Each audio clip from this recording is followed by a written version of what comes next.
بسم اللہ الرحمن الرحیم، اللہم صلی علی محمد وعلی آل محمد۔ السلام علیکم ورحمۃ اللہ وبرکاتہ۔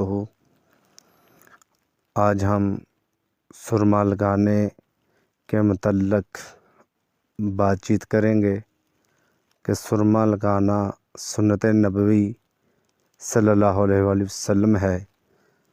پہلے حدیث سے سماعت فرما لیتے ہیں کہ عبداللہ بن عباس رضی اللہ تعالی عنہ روایت کرتے ہیں کہ حضور نبی اکرم صلی اللہ علیہ وآلہ وسلم نے فرمایا کہ سب کپڑوں میں سے اچھا کپڑا سفید ہے، اسی سے اپنے مردوں کو کفنایا کرو، اور سب سرموں میں سے اچھا سرما اسمد ہے، کیونکہ یہ پلکوں کو اگانے کے کام آتا ہے۔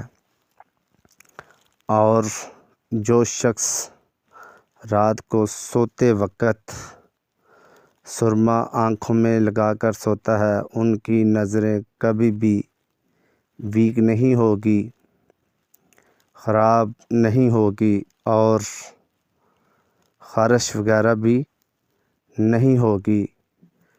تو یہ روایت سنن ترمذی، سنن ابن ماجہ، مسند احمد اور ابو داؤد کی ہے۔